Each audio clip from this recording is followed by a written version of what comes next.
There are no men on this island. It's all up to young Tom to reproduce. At the age of 10, he has to take on 10 breeding tasks a day. Tom is exhausted, but there's nothing he can do. In order to get pregnant quickly, the women would go to the beach every night to perform a secret ritual. But one day, Tom found the body of his mate at the bottom of the sea. A starfish was attached to the body. This is an unsettling curse for the island. It meant disaster for the island. He immediately told his mom about the discovery, but she's completely unfazed by the discovery. She told him that he was mistaken and urged him to go and finish the job as soon as possible. But Tom was still scared, because people who are labeled with a starfish will be tortured before they die. He drew a picture of what he saw on a piece of paper, but Mom didn't care. She urged him to drink the medicine. Tom resisted because it was very unpleasant to drink.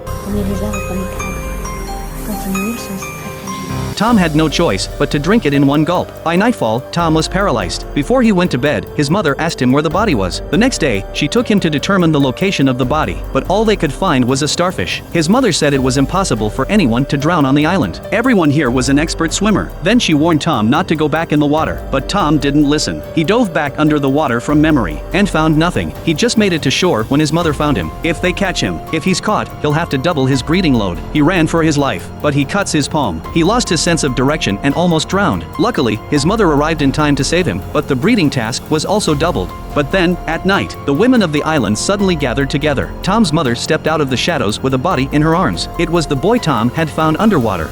There are no men on this island, only women and little boys. That night, Tom's mother stepped out of the shadows with a body in her arms. The boy Tom had found underwater. Soon it was the next day. Everyone was waiting for a breeding assignment, but the boy teased Tom about his baby being too small. He lunged at him in a fit of rage. He accidentally breaks a starfish. And then, bizarrely, Tom suddenly got a nosebleed. His mother was overjoyed. She took him to the gynecology hospital. After the doctor's rigorous judgment, Tom's fetal movements had already started, so they injected a fetus-preserving medicine into his stomach, and he was hospitalized for a few days. Then Tom was sent to the ward. Inside are all pregnant people. A week later, they checked him again. The doctors used a machine to see the fetus in Tom's stomach, but Tom was skeptical, because he remembered what his teacher had said. Only women give birth to babies.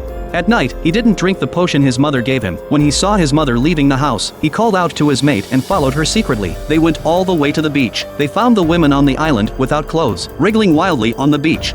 The children went to the beach and saw all the women of the island wriggling around on the beach without any clothes on. Tom could see it right away, that their backs were covered in suckers. It was obvious they weren't human at all. He was so scared, he went home and didn't dare tell anyone. He went to the hospital every day with his mother. Soon Tom's belly grew bigger and bigger, and he became weaker and weaker. Before Tom was taken to the operating table, his companions told him a secret. In fact, the women on the island were not their mothers at all. They were all humans who had been modified by a genetic company because of genetic failure. So they were dumped on the island to fend for themselves, and in order to reproduce. They kidnapped boys from all over the world to conduct experiments on the island. After learning the truth, Tom tried to resist, but the doctor forced him onto the operating table. When he woke up, the baby was born, but it didn't look human at all, and he was stunned. When he woke up, he was in a weakened state. Almost all of his peers died during the operation. Only he survived. If he hadn't been able to escape, he would have become a birthing machine. Luckily, the person he was born to was very kind, decided to help Tom escape, but Tom couldn't breathe underwater. She had to use artificial respiration to give him oxygen. After delivering Tom to the shore, she went back to the island.